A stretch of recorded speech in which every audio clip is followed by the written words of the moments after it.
Hi, I'm Milas.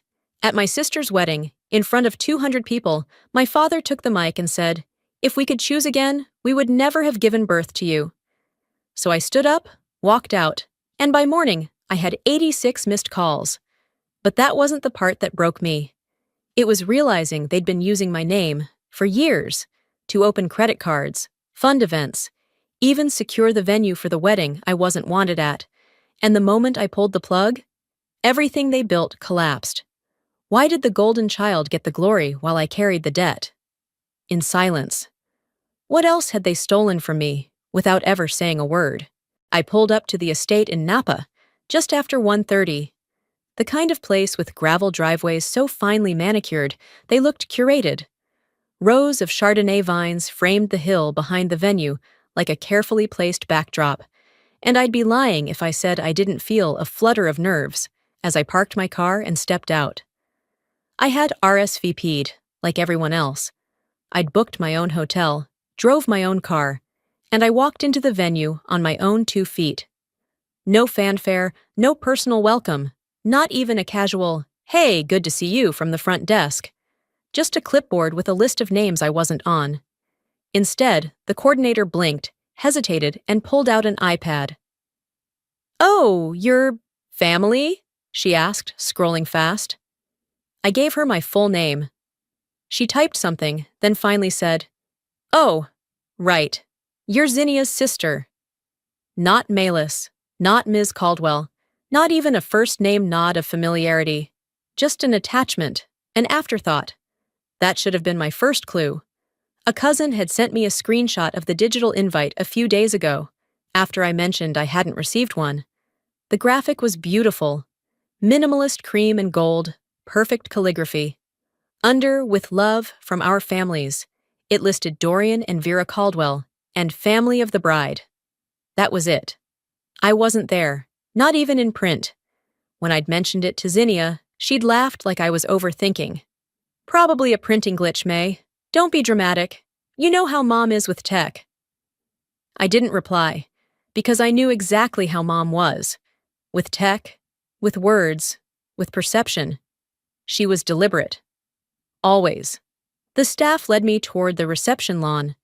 There were white tents, round tables with pastel runners, roses at every place setting. It smelled expensive and organized. Controlled. I followed the girl through the maze of smiling guests and soft jazz until we stopped at a table tucked near the service door. The overflow placard sat like a punchline. I glanced behind me. Yes, the kitchen's swinging door was maybe 6 feet away. I sat. The view was blocked by a decorative pillar, and the only people at my table were 2 older second cousins from Wisconsin and someone's +1 wearing AirPods. Across the courtyard, the main table shone under fairy lights. Zinnia, radiant. Mom and Dad at her sides. I spotted place cards. Aunt Carolyn, Uncle Marcus. Even the neighbor from our old street was seated front and center. But me? I was next to the staff entrance, sipping lukewarm white wine someone forgot to chill. I smiled. The kind people do when a waiter brings you the wrong dish, and you pretend it's fine, because sending it back feels worse. Dorian walked past not long after, talking to someone on the phone. He nodded at me, mid-sentence, then looked away before I could say anything. It wasn't cold. It was automatic. Vera arrived half an hour later in a silk lavender gown, air-kissing everyone like royalty. She hugged a cousin I hadn't seen in a decade, smiled at a child she barely knew. Her eyes landed on me. Passed. Didn't stop. A man leaned toward me from the next table. "Didn't know you were still in touch with the family," he said, in that falsely amused tone that pretends to joke, but really means it. I didn't answer. I sipped my wine and kept my eyes on Zinnia, who was now posing with a line of bridesmaids under the wisteria arch. I remembered the time she lost her college deposit because she forgot to sign the loan form. I'd paid it. Quietly. No one ever brought it up again. Just like I'd paid the venue deposit. Because Dorian's credit score couldn't swing it, and Mom said it was a technicality. "Of course we'll reimburse you," she'd promised. That was 5 months ago. They hadn't. Not that I needed the money. It wasn't about that. It was about being told, with every silent omission, that I was useful, but not worthy of acknowledgement, that I could pay, but not belong. As the sun dipped low, the rehearsal dinner moved into speeches. The mic crackled. People tapped forks against glasses. Vera stepped up to the stage, graceful and composed. "First of all," she began, voice honeyed, "thank you to everyone who made this day possible. My husband Dorian, our beautiful Zinnia, and all our loved ones who traveled to be here." She smiled at the crowd, eyes shining. She looked right at me, and then turned to her left and raised a toast. Over me, around me, through me. I didn't flinch. I just held my glass, fingers tightening, the rim trembling slightly against my palm. The applause faded as Vera stepped off the small stage, her hands still clasped like she was absorbing the afterglow of her own words. I remained in my seat, letting the hollow echo of her speech settle in my chest. The names she'd listed replayed in my mind like scratches on an old record. Every cousin, every neighbor, even that one woman from her book club. Everyone but me. I wasn't surprised, but being prepared for something doesn't make it hurt any less. There was a kind of craft to the way she excluded me. Seamless, socially acceptable. She didn't forget I was omitted, and everyone in that tent knew it. A few guests glanced in my direction, just long enough to register the absence. One older man, a friend of Dorian's, had the decency to look away when our eyes met.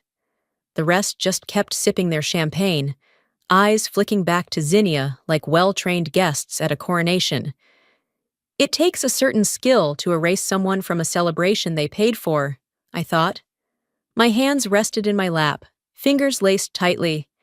I didn't trust them not to shake if I picked up my glass. The sun had started to dip below the hills when I wandered toward the reception area, where staff were preparing the gift showcase.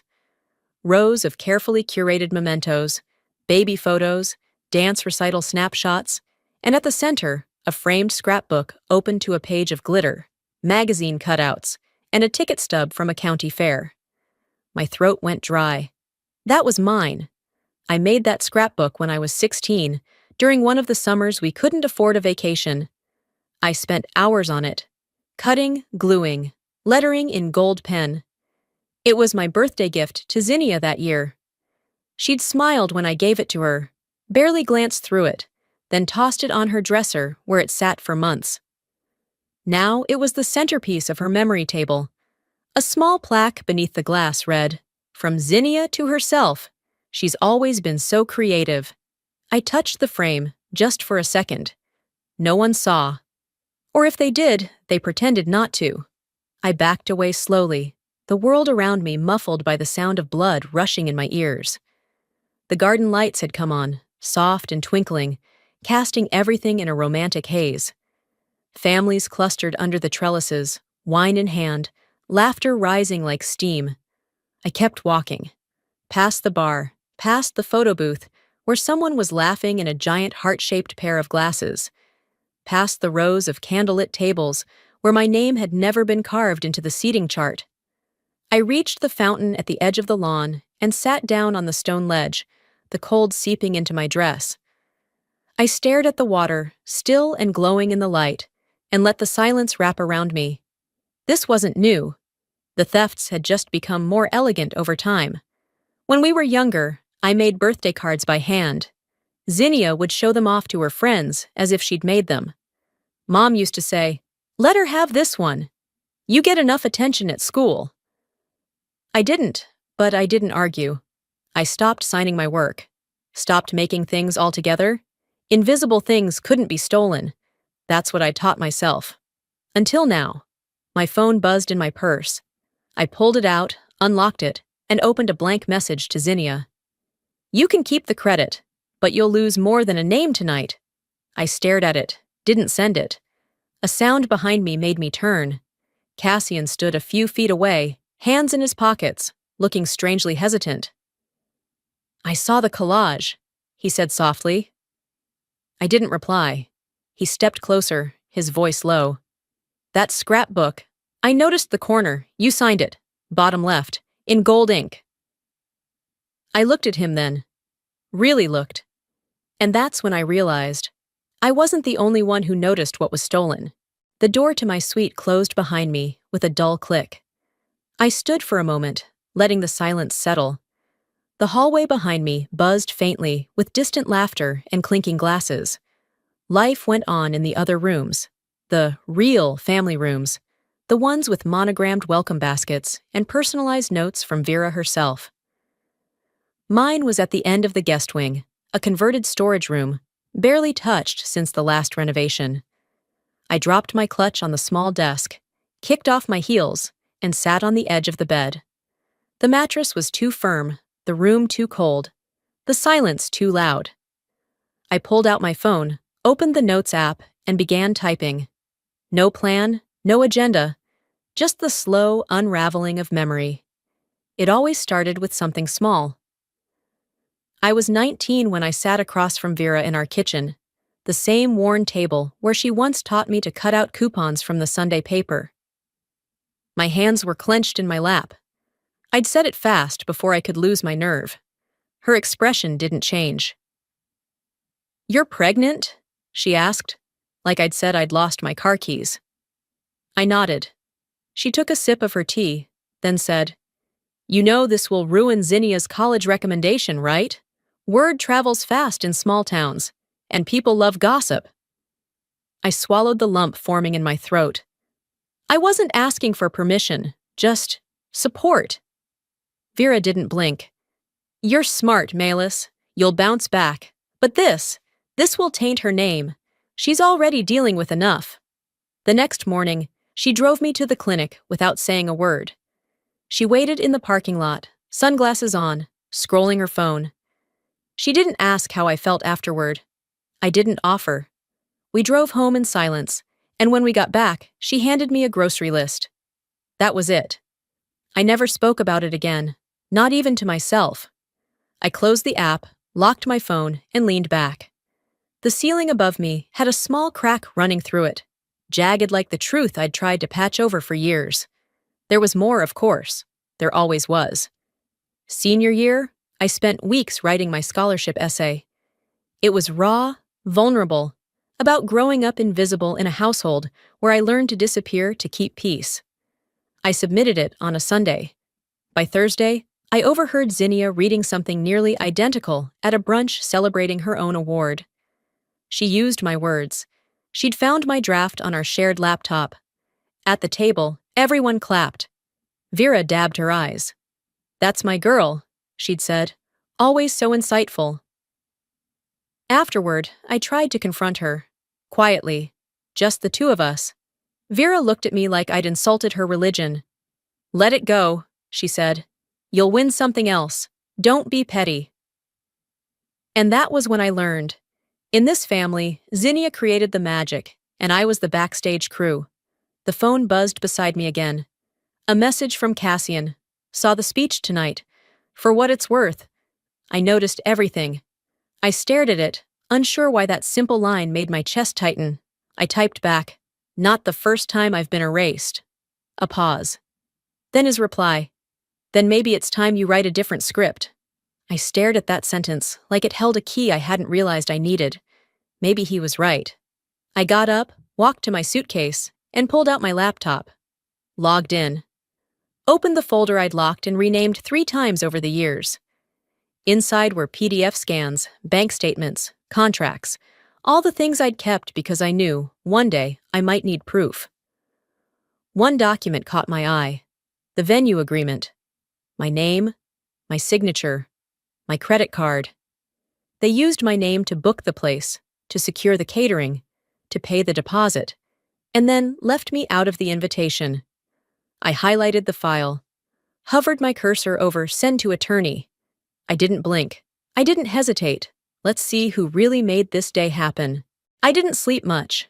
The bed was stiff, the room too quiet, and somewhere between the last glass of wine and the first flicker of morning light, I stopped pretending to rest and started preparing.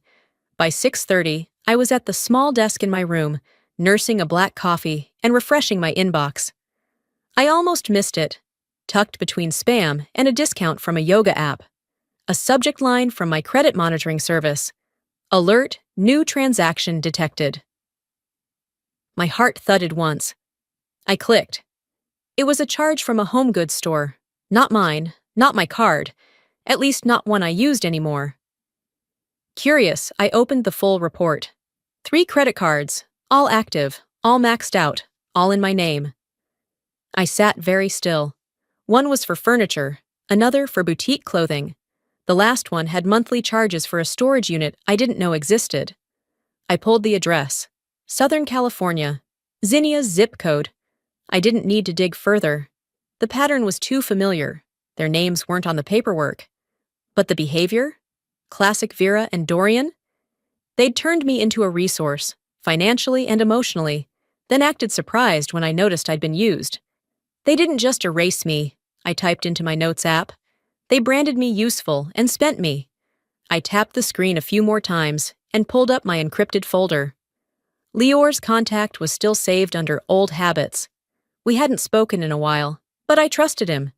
Not because he used to love me, but because he never lied to me. That was rarer. I sent the documents with a brief message. Can we talk? Found something. He replied in minutes. I'll call at 10. Don't do anything drastic. Too late for that. By the time breakfast rolled around, the sun was already burning hot against the back patio where they'd set up tables for a family-only meal. I wasn't hungry, but I went. Showing up, after all, was part of the game. I found a corner seat. Zinnia avoided eye contact. Vera played hostess. Dorian poured mimosas like nothing had ever gone wrong. After 20 minutes of surface chatter, Dorian leaned toward me and said, "Can we talk privately?" I didn't answer right away, just followed him through a side door into the garden walkway. The flowers smelled like chlorine and money. He stopped near a shaded bench and turned. Too smooth, too calm. "You're not thinking of making trouble today, are you?" I tilted my head. "Define trouble." He gave a short chuckle, eyes cold. "You've always been the quiet one. Don't change that now, or you'll regret it." I stared at him. Let him think that line had weight. He wasn't done. "You remember your first year of college?" he asked, lowering his voice. "You were in a fragile place, missed some classes, saw someone, if I remember right. We kept that quiet for you, protected your image." Ah, there it was. "We can destroy it too," he added. He thought fear would work. He thought I was still that girl who sat at the kitchen table waiting for them to approve of her. I took a breath, then met his gaze evenly. "You forget I have copies too. Maybe it's time the world sees all of it, yours included." He blinked. Just once. Then turned, lips tight, and walked away without another word. I didn't follow. I pulled out my phone, opened my notes app again, and typed, "They expect me to be silent. That's their first mistake." I scrolled through the evidence folder. Bank statements, screenshots, letters, timelines. I wasn't emotional anymore. I was methodical. I had stopped looking for an apology. Now I wanted accountability. I returned to my suite just in time to hear a knock at the door. A young staff member stood there, eyes nervous. "Miss Caldwell, your presence is requested in the main lounge. There's, an issue with the guest list." Of course there is. The reception hall shimmered with rented perfection. Crystal chandeliers, soft jazz humming through hidden speakers. Centerpieces so symmetrical they could have been computer-generated. I stepped through the entrance and paused, scanning the sea of people. Every table was full. Every face seemed familiar and distant at once. I walked toward the side, where my name tag waited at a table near the exit sign. No one stopped me to say hello. A few nodded, the kind of polite acknowledgement you give a +1 you don't recognize. Someone's uncle clapped me lightly on the shoulder as he passed, saying, "Didn't expect to see you here?" Neither did I. At the main table, Zinnia sat radiant in her custom dress, hands resting delicately on the arm of Cassian's chair. Vera and Dorian flanked them, glowing in the spotlight they'd engineered. A photographer crouched nearby, angling his lens toward the stage. "Excuse me, miss," he said to me. "Could you step just a bit to the left? We're trying to get the family." I smiled, moved aside. I'd become an expert at that. The music dimmed, a signal for speeches. Forks clinked against glass. Vera rose first, commanding the room in a lavender gown that shimmered with every step. "Thank you all for being here," she began, her voice syrup smooth. "We're so proud of Zinnia. She's overcome so much. Her strength, our family's strength, it's what binds us." She smiled wide, gesturing toward the crowd. "To the friends who flew in, to those who stood by us, and to those who made this day possible. You know who you are." I didn't blink, not when she said it. Not when her gaze slipped past me like I wasn't sitting 10 feet away. I just held my glass and waited for the second blow. Dorian took the mic next. He straightened his jacket, cleared his throat, and chuckled. "You know, every family's got that one child who tests the waters, who pushes limits, who, let's be honest, makes you question your decisions." Laughter rippled through the guests. He looked at me, full eye contact. "If we could choose again," his voice didn't tremble, "we would never have given birth to you." There it was. Gasps. A few stunned murmurs. Someone dropped a fork. I didn't react, not visibly. I was past the part of my life where I let their words melt me. Instead, I stood, adjusted the sleeves of my dress, picked up my purse, and walked forward, not away. The room held its breath as I approached the head table. Zinnia tensed. Vera blinked fast. Dorian's jaw tightened. I reached into my bag, pulled out a cream-colored envelope, and set it gently in front of Vera. "For your records," I said, "so you can see whose name was really on the checks." My voice was even, my smile steady. I turned and walked down the center aisle, heels clicking against the marble floor. Behind me, a murmur began, low and rising, like wind picking up before a storm. Chairs scraped, whispered questions. Outside, the air was cooler. I felt it hit my skin like a truth I didn't have to explain. From the corner of my eye, I saw Cassian stand. He took one step, then stopped. Zinnia's hand gripped his wrist, nails digging in. I kept walking. Down the gravel path, past the valet station, past the rows of vines I had helped pay for. A photographer stood frozen near the fountain, camera still dangling from his hand. By the time I reached the parking lot, my phone buzzed in my hand. One missed call. Dorian. 2 more. Vera. 12 from Zinnia. I didn't answer. I didn't slow down. I turned off the phone, slipped it into my purse, and kept walking. I barely made it back to my suite before the first call came in. The screen lit up with Dorian's name, then Vera's, then Zinnia's. I didn't answer any of them. I set the phone face down on the nightstand, poured myself a glass of wine from the complimentary bottle I'd picked up myself, not one from the welcome baskets the real guests received, and watched the phone vibrate its way toward the edge. 86 calls by the end of the first hour. Funny how the silence that once made them comfortable now made them panic. I scrolled through the voicemails as I sipped, Vera's voice trembling with a practiced warmth. "Sweetheart, I know that speech wasn't ideal, but let's not overreact. We didn't mean it. You're upsetting the flow of the day." Zinnia, clipped and sharp. "What did you send the venue? Mom said they called. You need to fix this, like now." Dorian's was colder. "If this is about the money, we can settle it later. Don't embarrass the family more than you already have." The family, their favorite defense. I ignored them all. Instead, I opened my inbox. There it was, an email from the events coordinator.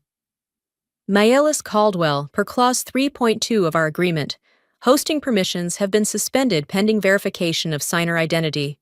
We require your direct confirmation to proceed with the evening's events." I stared at it for a few seconds. Then I hit reply. "Yes, that's correct. This event was booked under my authority. Any continuation without my consent is a breach of contract. Send. 10 minutes later, my phone buzzed again. This time, it was a new number. The coordinator herself, flustered and breathless. Miss Caldwell, I just want to confirm, you're officially revoking access? I leaned back in the chair, crossed my legs, and said calmly, They used my name. They ignored my presence. Both can't be true. She didn't respond right away. I heard voices rising behind her, someone shouting in the background. We'll be in touch. The call ended. I pulled up Instagram. Posts were already flooding in. Hashtags, Sieur Zinnia, and Cassian, Sieur Vineyard vows, Sieur Caldwell celebrates. Then came the confused updates. Reception pause? Staff just stopped serving. What's going on? Anyone else think the bride looked pissed? I took a screenshot of one captioned, Who even paid for this? And sent it to Lior with the subject line, Execution complete.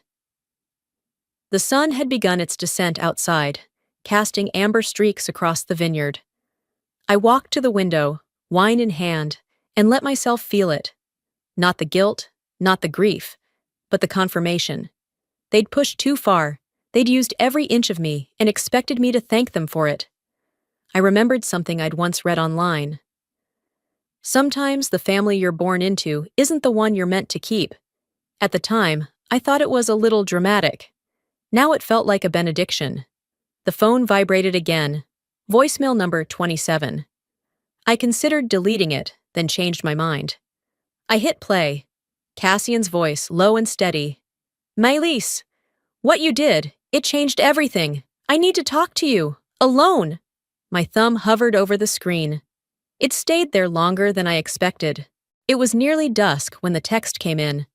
We're all here. Can you come back so we can talk? Just the family. Just us. It was from Zinnia. Of course it was. Not Vera, not Dorian, Zinnia. Always the one they sent when they needed the illusion of grace. I stared at the screen for a moment, then set it down without replying. 15 minutes later, I stood outside the private meeting room tucked behind the wine cellar. The door was slightly ajar, voices low but unmistakable. I tapped record on my phone, slipped it into my coat pocket, and walked in. The scene was staged like a therapeutic circle, chairs arranged in a half moon.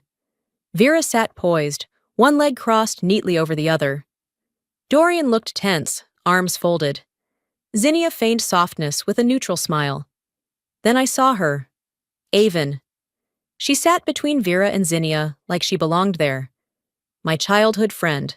The one who used to sleep over at our house when her parents fought. The one I told every secret to until I learned she'd stopped keeping them. I didn't say anything, just sat. Zinnia was the first to speak. We didn't expect this from you, Maëlys, but we understand. She reached out a hand that hovered, never landing. We're family. We forgive you. If you're ready to make things right. Vera chimed in, voice syrupy. You hurt your sister. A lot of people were embarrassed, but it's not too late to fix it. I looked at them. All of them. Then, slowly, I reached into my coat pocket, pulled out my phone, and placed it face up on the table. The red recording icon glowed like a warning light. This meeting, I said, is being documented. Continue. Vera flinched. Dorian muttered something under his breath and stood as if to leave, but Zinnia grabbed his wrist and held him in place. You invited a meeting, I said. I invited truth. The room shifted. The script had been broken. Avon stood then, like she had something meaningful to say, but her voice faltered. She stepped toward me, lowering hers. Can we talk outside? I didn't move. Why? So you can lie to me where it won't be recorded? She froze. I know about the cafe, I continued. I know Vera sponsored it, helped with permits, the launch party, the PR consultant, all of it. She opened her mouth, then closed it again. Her silence said more than any excuse would have. You weren't neutral, I said, turning my gaze toward Vera. You were bought. Zinnia's voice rose, brittle. This is ridiculous. We're trying to be reasonable. I stood. No, I said. You're trying to recover control. You wanted me quiet. I gave you silence for years. This is what happens when you break that contract. I turned and walked out, past the rows of wine bottles, past the whispers that tried to claw at my back. Outside, the air was thick with the scent of wet vines and dust. Cassian leaned against the stone wall near the fountain, hands in his pockets. He didn't say anything, just nodded as I passed. That was enough. Back in my suite, I slipped off my heels and poured another glass of water. My phone buzzed again. This time, it was from Lior. Subject: Media inquiry. Wedding collapse story in circulation. Want to comment? I stared at it for a long second. Then, aloud, to no one, I said, "Let them print it." It started with a ping, then another, then a flood. I was sitting on the porch of my rental, with a cup of coffee going cold in my hands, when I noticed the buzzing wouldn't stop. My phone lit up with text after text, notifications stacked like a tower ready to fall. I opened Instagram first. My cousin Sarah, sweet, oblivious Sarah, had posted a clip from the reception. Just the toast. She'd captioned it innocently. But it wasn't just the toast. It was the moment Dorian, standing beneath fairy lights and chandeliers, said the words, "If we could choose again, we would never have given birth to you." Someone had reposted it on TikTok. Then someone else. The caption read, "WTF did her dad just say?" And then came the comments. "This is abuse. You can tell she's been their scapegoat for years. Someone find this woman and tell her she's not crazy." I watched the clip play again and again. My face wasn't visible in the shot, but my silence was. The way I stood, the way I didn't flinch, the way I walked out. It went viral in under 2 hours. Zinnia texted me, "Take it down, you're ruining lives." I didn't respond, because the truth didn't belong to them anymore. It belonged to whoever needed to hear it and say, "Me too." By morning, my name was trending in ways I never imagined. Not for an award, not for a title, but for surviving something most people never even realized was real. I thought I'd feel satisfaction. Instead, I felt clarity. The knock at the door came just before 9.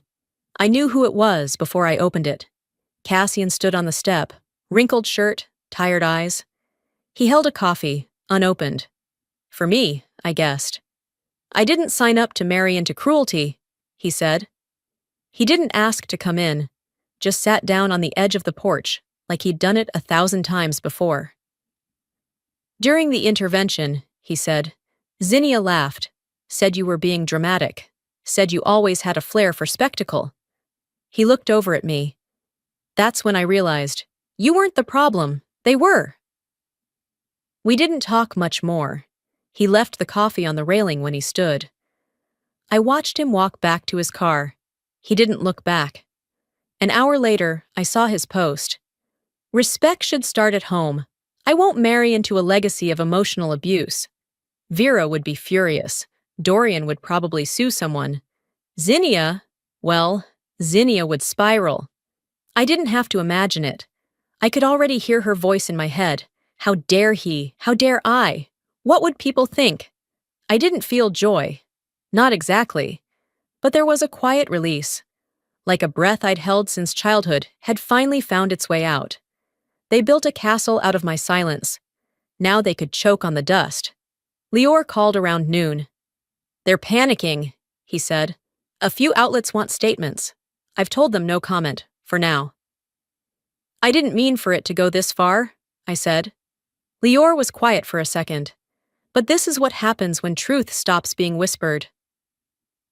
I nodded, even though he couldn't see me. That evening, as the sun dipped below the vines, my phone rang again.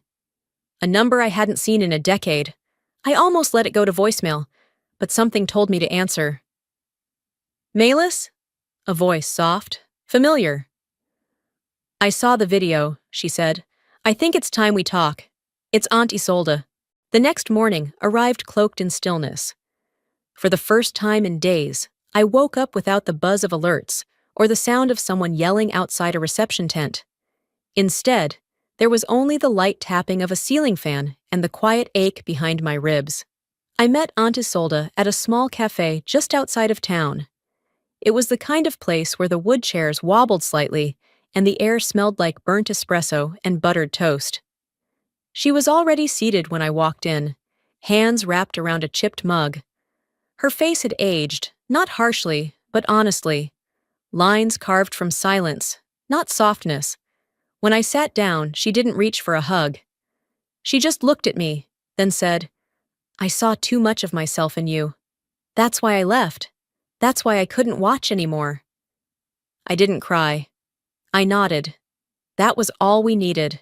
She opened her bag and pulled out a folder, yellowed at the edges. "Your grandfather's original will," she said, "before it got updated." I stared at it. She continued, voice steady. "It named you as the primary heir. He knew what Dorian and Vera were. He wanted to break the pattern, but after he died, they pressured me to stay quiet. I didn't have the strength then." She exhaled. "You've given me that strength now." I slid the folder into my purse without opening it. The weight of it felt like proof of something I'd always known, but never dared say aloud. As we walked out of the cafe, I bumped into someone I hadn't seen in over a decade. Tony, one of Dorian's former employees. He looked older, thinner, eyes darting before settling on mine. "I heard," he said softly. "Saw the video." I didn't respond. He reached into his coat pocket and handed me an envelope. "I kept these, just in case someone like you ever needed them." Inside were bank logs, internal memos, authorization forms. It didn't take long to recognize what they were. Proof that Dorian had moved family trust money into Zinnia's personal account, using my name. "Thank you," I said, but I think he knew it meant more than that. Back in my rental car, I laid everything across the passenger seat. The will, the wedding invoices, the bank records, screenshots from the viral clip. Each item felt like a brick in a house no one believed I'd been building. It wasn't just emotional erasure, I whispered to myself. It was institutional, intentional, strategic. I drove straight to Lior's office. He read each document slowly, carefully, laying them out like a puzzle on his desk. When he finished, he looked at me. "They built their legacy on your silence," he said. "Let's build yours on the truth." I nodded. We drafted the paperwork together, line by line. Legal language, deadlines, court filing procedures. At some point, I signed my name, Malis Caldwell, in ink that didn't shake. For the first time, I wasn't surviving the story. I was telling it. As I was gathering my things to leave, my phone buzzed.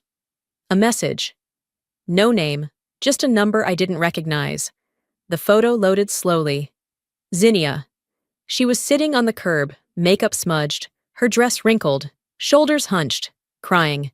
The caption below was one sentence. "You broke her. Is that what you wanted?" I stared at it, my finger hovering. And for a second, I almost believed it was my fault. Until I remembered everything she took from me. 1 week after everything detonated, I sat in Lior's office in downtown San Francisco. It was early, barely 9, but the room already buzzed with quiet energy. Legal pads were stacked neatly, 2 pens laid in parallel, like everything needed to happen in clean lines now. Lior looked at me as I signed the final page of the complaint. "Credit abuse, identity misuse, inheritance manipulation," he read aloud, almost like reciting a prayer. "You sure?" "My hands aren't shaking, are they?" I said. He smiled, clipped and professional. "Not even a little." Outside the window, the city moved as if it had no idea what had happened, as if Vera Caldwell's name hadn't just been flagged in a formal legal filing, as if Dorian Caldwell's financial empire wasn't about to be dissected in public court. By noon, the story had leaked. "Daughter of prominent educator sues for inheritance fraud," read one headline. "San Francisco family implodes over secret trust battle," read another. Vera's charity galas began to fall off community calendars. Dorian's name vanished from 2 real estate boards. Their world didn't crumble in fire. It wilted in the quiet. like something left too long in the sun. That evening, I sat in my apartment, surrounded by soft music and overdue stillness. My plants had started to droop, neglected through days of war, but they were still alive. I watered them slowly, one by one. The mint plant I kept for tea, the snake plant from an old colleague, the fiddle leaf that refused to die, no matter how many times I forgot to feed it. As I tossed the empty watering can into the sink, I remembered the wedding gift from Dorian. I hadn't opened it, not really. It sat on the entry table, untouched, wrapped in heavy gold foil. I slid it open with a letter opener. No card. Just a typed summary inside an envelope. $200 in unpaid bills, utilities and storage units, linked to a property I'd never lived in. A single line was scribbled at the bottom. Since you're doing so well. That was always his way. Guilt as gratitude, debt as acknowledgement. I slipped the document into my legal binder and noted it under retaliation. Then I opened my phone and quietly removed myself from the family group chat. No farewell, no announcement, just delete. Later, I sat by the window with a journal open across my lap. Not a fancy leather-bound one. Just a cheap spiral notebook with the date written at the top. They thought silence meant weakness, I wrote. But silence taught me when to strike. That's what they never understood. I wasn't their failure. I was their reckoning. As the city lights flickered to life outside, my phone buzzed once more. A new notification from the court system. Dorian Caldwell has filed a countersuit, alleging defamation and emotional damage. I exhaled. Not in surprise. Not even in frustration. Of course he did, I murmured. 2 weeks passed like a slow exhale. The chaos had dulled. Reporters moved on. The social media hashtags cooled. Even the neighbors stopped pretending they hadn't seen it all unfold. In the quiet aftermath, life returned to its regular rhythm. But it wasn't the same rhythm as before. Not for me. One morning, I found a letter on my doorstep. No return address, but I knew the handwriting. Vera's cursive was still elegant, unnervingly neat, as if she believed presentation could redeem content. I opened it at the kitchen counter. "You've made your point," the letter read, "but family matters shouldn't go public. Please stop before this gets worse." No apology, no recognition of what she'd done. Just a warning wrapped in soft language. She wasn't trying to reach me. She was trying to put the mask back on. I folded the letter and slid it into the recycling bin. No drama, no tears. Just a simple refusal to carry it forward. At Lior's office the next day, he offered mediation options. "We can try settlement if you want to minimize exposure," he said gently. I shook my head. You don't negotiate with people who only want to silence you. At the courthouse, I walked past Vera and Dorian in the hallway. They stood near a bench, whispering. When Vera saw me, she turned slightly, just enough to avoid my eyes. Dorian didn't even try. For once, they had nothing to say. Back home, I stared at my phone for a long moment before tapping the voicemail icon. Zinnia's message sat unopened, time-stamped from 4 days ago. I didn't listen to it. I deleted it without hesitation. Later that night, I pulled out an old flash drive and opened a home video from when we were kids. The screen flickered to life with grainy footage. Zinnia's 8th birthday party. Balloons, cupcakes, paper crowns. And in the background, a 5-year-old version of me, twirling alone in the corner while everyone else sang around her. That's who I'd been fighting for. Not the version of me who learned how to survive their neglect, but the one who hadn't learned yet. The one who still danced, hoping someone would notice. I opened my journal and wrote, I didn't win because they lost. I won because I stopped needing their permission to exist. That sentence sat with me, like truth often does. Quiet, but undeniable. That same week, I began working on something new. A resource guide for adult children estranged from abusive families. A place to find language for what we couldn't name. A place where silence wasn't the price of peace. I called it The Uninvited. As I stapled the first few pages together, a knock came at the door. The mail carrier handed me a certified envelope. My name, typed. The sender, Trust Estate Office, Bayview Legal. I opened it at the table, tea still steaming beside me. The first line read, "After recent developments and submission of new evidence, the Estate Review Board has determined that the original will shall be reinstated." I froze. The one thing they fought hardest to keep was finally coming back to me. The courtroom smelled like paper and polished wood. I walked in wearing a dark suit, not to hide, not to blend in, but because it felt like armor. Vera sat at the far end, her posture tight, lips drawn thin. Dorian looked smaller than I remembered, his usual smugness replaced by a stiffness that no amount of cologne could mask. I didn't look at them when I sat down. The judge, a woman in her 60s with sharp eyes and a voice that cut clean, shuffled her notes before speaking. Based on documentation, testimony, and submission of the original will, the trust estate shall revert to its originally intended heir, Malus Caldwell. Silence. Vera closed her eyes, not in grief, but in calculation. Dorian opened his mouth, a protest forming, but the judge raised a hand. "Mr. Caldwell, we are not debating facts today." I stood, slowly, my movements deliberate. The room felt smaller than when I'd entered, but I felt larger. Outside, reporters waited. Microphones rose like blades when I stepped out. One shouted, "Ms. Caldwell, do you feel vindicated?" I stopped walking just long enough to answer. They fought to erase me, but I was written into this legacy long before they tried. I didn't stay for more questions. As I descended the courthouse steps, Zinnia appeared, hair disheveled, tears barely dried. She pushed through the crowd. "You ruined everything," she hissed. "Are you happy?" I looked at her, really looked at her.